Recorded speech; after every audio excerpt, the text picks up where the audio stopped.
개원은 개고생.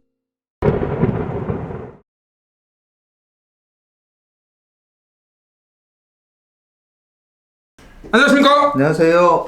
안녕하세요. 네, 저는 닥터 개고생 진행하는 이성근이라고 합니다. 안녕하세요. 저는 세무법인 신안에서 지금 세무사로 일을 하고 있는 최윤석 세무사입니다. 대빵이신가요? 저희는 다 어차피 독립자산제 형식이기 때문에. 네. 여러분 법인이니까? 네. 네. 근데 어떻게 신안으로 이름을 정하셨어요? 오해가 많으실 것 같은데. 이름은 제가 정한 건 아니고요. 저는 이제 법인에 뒤에 조인을 하게 됐는데, 네. 저희 이제 계셨던 세무사님들이 이렇게 신안이라는 이름을 사용을 했는데, 네. 그래서 뭐 믿고 편안하게 뭐 이런 뜻입니다. 좋아요. 세무사님 이제 지금 우리 닥터 개고생이 이제 개원을 고민하고 생각하는 의사들을 위한 네네. 개원하시고 나서 우리 또 경영을 고민하고 생각하는 의사들을 위한 자리인데 네네. 사실 세무는 저 일단 첫 느낌은요. 네네. 세무가 너무 어려운 것 같아요. 네네. 세금이 좀 그 업무 자체가 약간 좀 루틴하고 좀 지루한 면이 없지 않아 있어요. 저 안 보셔도 됩니다. 이쪽 보셔도 됩니다. 네네. 없지 않아 있는데 네. 일단은 세금은 내가 직접적으로 이제 지불을 해야 되는 일종의 비용이기 때문에 아주 지루하지만 또 관심을 안 가질 수 없는 뭐 그런 부분입니다. 돈하고 직결되니까. 네네. 그렇죠. 아무래도. 사실 근데 개원하고 나면 세무가 거의 전부인 것 같아요. 마케팅하고 세무가. 그렇죠. 뭐 채무가 또 사업을 함에 있어서 가장 큰 부분 중 하나이긴 한데 저는 1번은 마케팅 그리고 매출. 일단은 매출이 크고 이익이 난 다음에 그 다음에 세금은 저는 고민을 하라고 일단은 말씀드립니다. 근데 사실 개원을 준비하시는 분들은 세무가 중요한지 잘 모르세요. 네네. 그리고 세무가 뭐 벌써 만나야 돼? 이런 의문을 갖고 계신 분도 계신데 일단 저의 첫 번째 질문은 네. 개원하려고 하는 원장이 네, 세무사를 언제 만나야 돼요? 일단은 뭐 모든 사업을 하시는 분들이 마찬가지겠지만 세무사를 만나야 되는 시점은 사업을 시작하기 바로 전이라고 말씀을 드리거든요. 사업을 생각하는 시점. 네, 사업을 구상하는 단계. 거기에서 만나는 게 좀 가장 효율적이라고 저는 어떤 면에서 생각해요. 그 시기가 효율적인가요? 아무래도 저희는 같은 업을 하는 사람들을 조금 많이 만나다 보니까 어떤 시행착오에서 올 수 있는 그런 실수들을 조금 줄여줄 수 있는 부분도 있고요. 판매를 시작하는 혹은 매출이 시작되는 그 시점이 사업이라고 생각을 많이 하시는데 실제로 사업을 시작하는 시점은 구상하는 단계 거기서부터 사업은 시작하는 거기 때문에 예, 비용을 지출을 하고 아이디어를 내고 그 다음에 그걸 어떻게 팔지 고민을 하고 그 사이에서도 분명히 어떤 세금적인 부분이 들어갈 수가 저는 있다고 생각을 하거든요. 그래서 그 전에 만나는 게 가장 효율적이지 않을까. 최윤석 세무사님은 세무사가 아닌 것 같아요. 병원 개원 컨설팅. 봐, 지금 명언이 하나 나왔어. 사업은 구상하는 단계부터 이다. 우리 병원을 경영을 하고 병원을 개원해야 되겠다라고 생각하는 그 순간부터 여러분은 벌써 원장이시라는 거예요. 그리고 그 순간부터 세무를 생각해야 된다는 거잖아요. 어떻게 경영을 할 거고, 어떻게 매출을 만들어낼 거고, 어떻게 그 매출을 세무적인 그렇죠. 법적 한도 내에서 네네. 세무적으로 어떤 관리를 할 것이냐. 네네.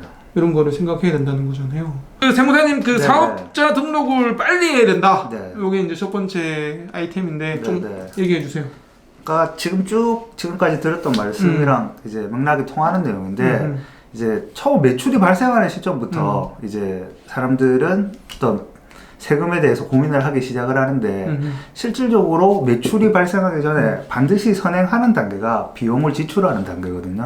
근데 비용을 지출하는 단계에서는 일단 뭐 빨리 뭔가를 시작해야 된다는 생각이 있기 때문에 이 비용을 어떻게 정리를 해야 되는지 그거에 대해서 좀 빠뜨리기가 쉽습니다. 근데 그 단계에서 그 전에 저는 세법자 등록이 있어야지 그 비용을 그때까지 지출했었던 비용을 전부 다 재무제표에 인식을 할 수 있고 그렇게 해야지만이 그 비용을 가지고 우리가 어떠한 절세적인 부분을 이제 실행을 할 수 있기 때문에 사업자 등록이 이제 비용을 지출하는 단계 혹은 비용을 지출하기 바로 전 그때 해놓는 게 가장 필요한 일 중에 하나라고 생각합니다. 맞아요.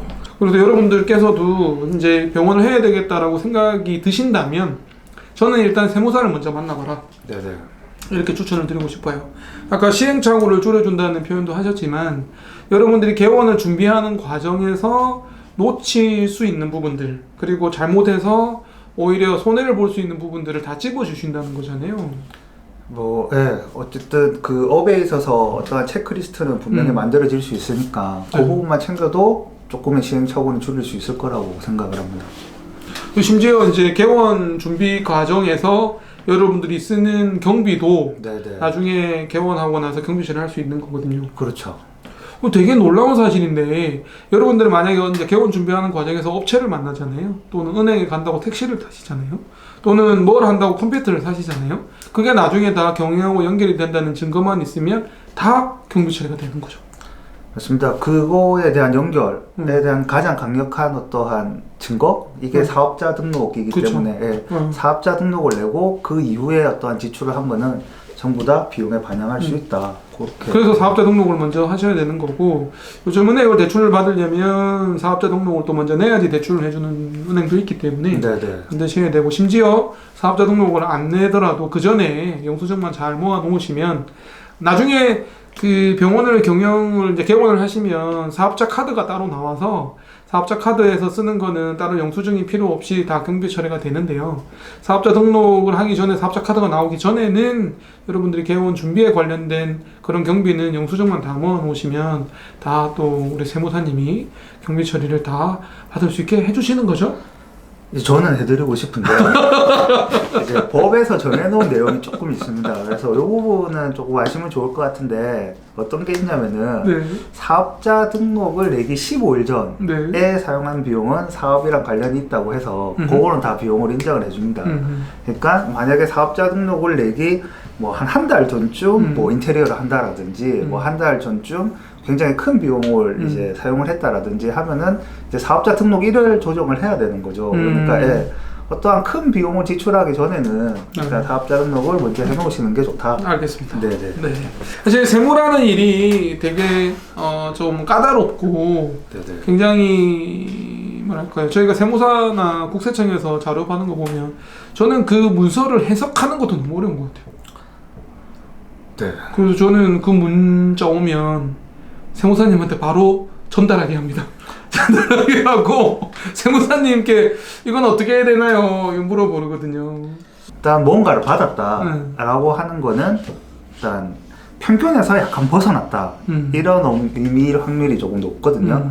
그러니까 남들과 비슷한 어떤 평균의 범위 안에 있으면 무언가를 받았다 하는 경우는 좀 많이 줄어듭니다.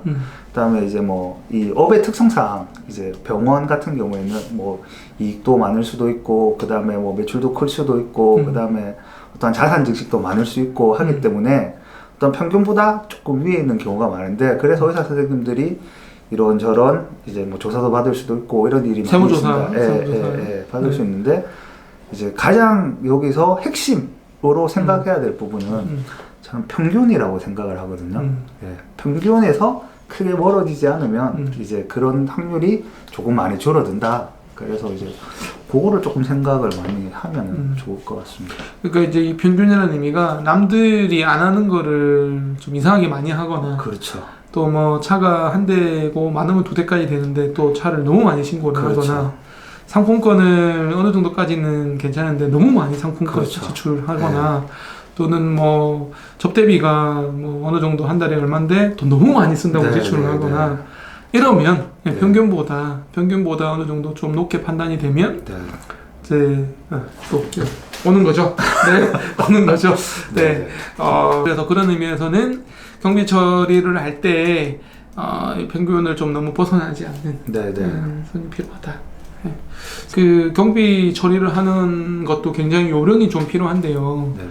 그거를 또 세무사님이랑 잘 전략을 짜야 됩니다. 그거는 저는 필요하다고 봅니다. 네. 그래서 정기적인 세무사님과의 미팅이 좀 되어야 되고. 네네. 그래서 먼저 그 세무사님과 얘기가 좀 원활하게 소통될 수 있는 게 굉장히 좀 중요하지 않을까. 저도 그게 좀 되게 중요하다고 생각을 하는데 일단은 입장이 다르지 않습니까? 근데 이 입장을 이해를 시키면은 분명히 다른 방법을 찾을 수도 있거든요. 그렇죠. 근데 입장이 이해가 안 되면은 이제 원칙적이고 원론적인 이야기를 할 수밖에 없으니까 좀 커뮤니케이션이 많으면 아무래도 서로 이해 폭을 조금 넓힐 수는 있을 것 같습니다. 두 번째 질문 드리겠습니다. 네. 그 원장님들이 좀 궁금해하시는 것 중에 이제 경비 처리 부분인데 네. 경비 처리가 어디까지 될 것이냐 또는 경비 처리를 어떻게 하는 게 좀 효율적인가에 대한 고민이 좀 많은 것 같아요. 네. 적격 증빙 네, 네. 이런 단어가 나오는데 좀 설명을 네. 해주세요. 이제 적격 증빙이라고 하는 거는 이제 세무서에서 공식적으로 받아들일 수 있는 어떤 증빙을 이야기를 하는데 일반적으로는 세금 계산서, 그 다음에 계산서, 그 다음에 현금 영수증, 그 다음에 신용카드 요 네 개를 보통 적격 증빙이라고 합니다. 이 적격 증빙에 그러니까 이 영수증들이 있는 거는 이제 국세청에서 공식적으로 인정을 하는 비용이라는 건데 이제 어떤 병원 같은 경우에는 조금 유혹을 받아요. 왜냐하면은 우리는 면세 사업자가 대부분이기 때문에 그냥 저희 뭐 부가가치세만큼을 납부하지 않으시고 세금 계산서를 안 받으시면은 저희가 그만큼 할인을 해드리겠습니다. 뭐 이런 경우도 생깁니다. 이런 경우도 생기는데 이제 이 적격 증빙이 왜 필요하냐면 우리가 실제로 비용을 썼잖아요. 그러면은 우리 어떤 발생한 매출에서 그만큼을 차감을 해줘야 되는데 이 정확한 영수증이 없으면 그거를 받기가 힘듭니다. 그래서 이제 부가세 10% 때문에 뭐 그걸 그냥 넘어가시는 경우도 많은데 이게 지금은 세금이 굉장히 비쌉니다. 50%가 넘죠. 이익이 많아지면은 지금 최고 세율이 45%거든요. 45%인데 우리 거기에 지방소득세가 붙지 않습니까? 10%? 그러면 49.5%가 돼요. 근데 거기에 또 우리가 이 이익에 대해서 공보료를 냅니다. 그게 한 7% 넘어가거든요. 그러면은 이제 한 55% 이렇게 되는 거죠. 그러면 이 55%의 이제 세금을 공제받기 위해서 나는 비용이 필요한데 이 영수증을 받지 않으면은 이제 이 비용을 인정을 받을 수가 없으니까 요걸 받으시는 습관을 들일 필요는 있습니다. 자, 저는 사실 이 얘기가 이해가 잘 안 됐어요. 네. 조금 더 쉽게 설명을 드리면 우리 세무사님이나 노무사님은 너무 법적으로 설명을 해주시니까 자, 예를 들면 우리가 홈페이지를 만드는데 1,000만 원이 들었어요. 그러면 10%를 더 내야 되거든요. 부가가치세. 그래서 사실 업체한테 1,100만 원을 줘야 된단 말이에요. 그런데 업체에서 제안을 합니다. 원장님, 1,000만 원만 주세요. 100만 원 10% 안 주셔도 돼요. 대신에 세금 계산서 안 끊어드릴게요. 세금 계산서를 안 끊는 대신에 제가 100만 원 덜 받고 1,000만 원만 주셔도 됩니다. 이렇게 얘기하거든요. 개원하실 때 또는 뭐 장비나 이런 업체에서. 그럼 원장 입장에서는 되게 혹해요. 10%를 안 내도 돼? 이거 좋은 거 아니야? 그래서 그렇게 계약을 덜컥한단 말이에요. 왜 그러냐면 업체에서는 세금 계산서를 발행을 안 하면 자기네들이 세금을 안 내도 되기 때문에 적게 내도 되기 때문에 그런 방법을 쓰는데 입장을 바꿔서 원장님 입장에서는 어떻게 되냐면요. 원장님이 1년 경영을 하고 세금을 내야 돼요. 근데 원장님들이 내야 되는 세금은 굉장히 높습니다. 세금 구간이 만약에 돈 어느 정도 매출을 만들어서 이윤이 많이 만들어지면 여러분들은 세금을요 45%를 내야 돼요. 예를 들면 1,000만 원을 벌었단 말이에요. 제가 정말 뼈 빠지게 일해가지고 1,000만 원을 벌었어요. 그러면 세금을 450만 원을 냅니다. 이해 안 되시죠? 억울하시죠? 1,000만 원 냈는데 1,000만 원 벌었는데 내가 550만 원밖에 못 가져가고 450만 원을 세금을 내야 돼요. 지금 우리나라가 그렇습니다. 그런데 그 450만 원이 전부 다가 아니라는 거예요. 아까 얘기했던 또 지방세가 붙어요. 그렇죠. 지방세가 붙고 네. 또 건강보험료가 붙어요. 그래서 여러분들이 내는 돈은 50%가 훌쩍 넘어요. 그래서 여러분들이 만약에 5천만 원을 보셨잖아요. 이 순이익으로 5천만 원을 보셨으면 세금으로 2,500만 원 냅니다. 이거 받아들이셔야 됩니다. 이거 못 받아들이면 억울해서 병원 경영을 못 하십니다.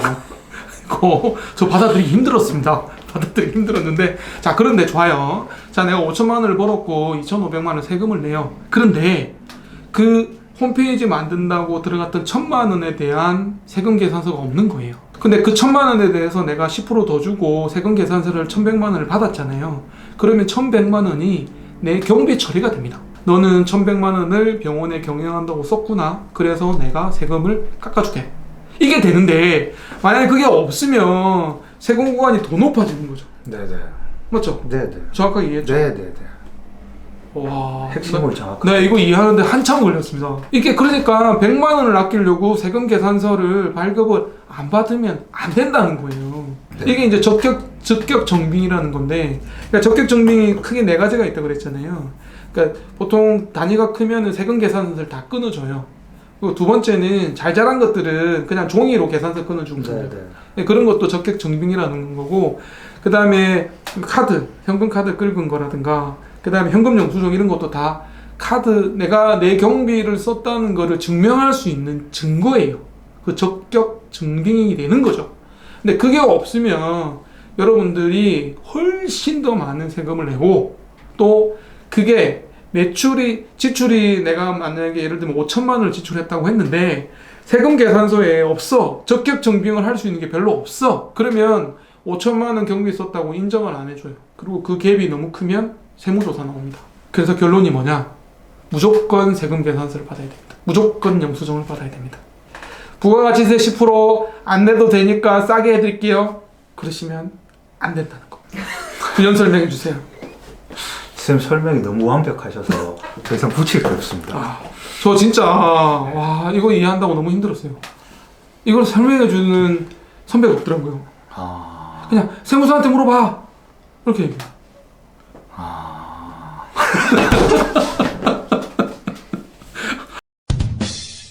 좋습니다. 자, 적격 증빙이란 말이 좀 어려운데 네. 여러분들은 우리 재윤석 세무사님 얘기를 들으셨으니까 이제 이해하실 거고, 자, 그 다음에 원장님들이 또 두 번째로 헷갈리는 게, 첫 번째가 이제 세금 계산서 안 끊어줄 테니까 싸게 해줄게요. 그 유혹에 빠지시면 안 된다는 거고, 두 번째는 이제 네트, 네, 그게요. 인건비를 계산할 때 네네. 그로스를 할 거냐 네트를 할 거냐, 네네. 요건데.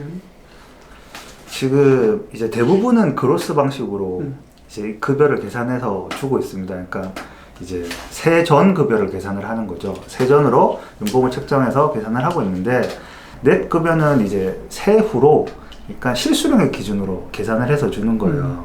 계산을 해서 주면은 이제 여러 가지 문제들이 있는데, 일단 그 중에서 좀 지금 현재 요 1월 달에 가장 가까운 연말정산이라는 게 있습니다. 이제 근로자들은 연말정산이라는 걸 하게 되는데, 이제 아무래도 내수로 받게 되면 이제 받는 사람 입장에서는 이제 연말정산에 대해서 관심이 없어요. 그동안 받아서 뭐 나한테 어떻게 득이 되는 게 아니기 때문에, 그러니까 연말정산에서 도덕적 해이가 일단은 좀 일어나게 됩니다. 그 부분이 이제 첫 번째 문제고요. 두 번째는 요즘 저도 이제 업을 하다 보면은 모든 사장님들이 많이 겪으시는데, 저는 병원도 비슷한 것 같아요. 그러니까 어떠한 세무서보다 노동청을 더 많이 무서워합니다. 그만큼 이제 노동청에 갈 또한 쟁송 같은 게 많아지는데, 그거 관련해서 두 개가 있어요. 하나는 일단은 퇴직금. 원래 넷은 퇴직금에 대해서 원래 이슈가 없는데, 이제 내수로 받았지만 이제 받는 사람 입장에서는 퇴직금을 달라고 주장을 하는 경우가 많습니다. 그래서 그 문제가 있고요. 두 번째는 넷은 이제 상호간에 합의를 했지 않습니까? 그래서 금액이 끝이 났는데 이제 수당에 대한 이슈가 남아 있거든요. 그래서 이제 수당을 청구를 하는 경우가 최근에는 많이 발생을 합니다. 이제 그 두 가지 또 이슈가 있기 때문에 대부분 이제 안 하고 있는데, 아직 이제 병원에서는 좀 시행을 하는 경우가 많은데, 이 두 가지 이슈 때문이라도 이제 그로스로 좀 바꾸시면은 득이 많이 될 것 같습니다. 여러분들은 직원들하고 계약을 할 때 무조건 그로스로 계약을 해야 됩니다. 그로스하고 넷 개념을 조금 모르실 분도 계실 것 같은데, 네네. 그로스는 뭐냐면 그러니까 세금을 내기 전 상황의 금액을 준다라고 계약을 하는 거예요. 네트 개념은 세후 개념이에요.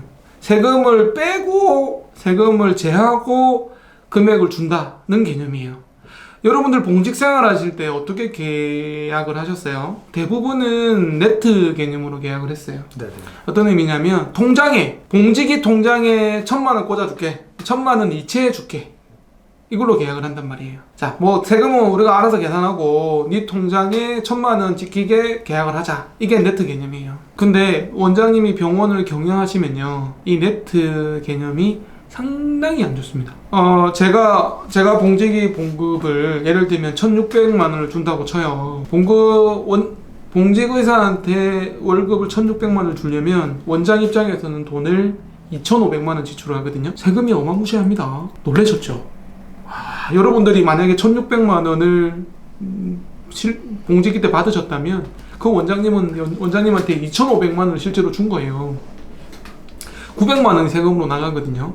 그런데 계약을 봉직의사랑 2,500만 원의 그로스로 세전으로 계약을 한다. 이거랑 세후로 1,600만 원에 계약한다. 이거랑 똑같은 개념처럼 느껴지시잖아요. 근데 완전히 다르다는 거예요. 이게 그로스로 계약하느냐 네트로 계약하느냐가 엄청 큰 차이인데, 원장이 되시면 직원들하고 계약을 하실 때 무조건 그로스로 해야 된다는 거예요. 그 이유가 두 가지를 말씀을 하신 거잖아요. 특히 연말정산일 때요, 이게 상당히 문제가 됩니다.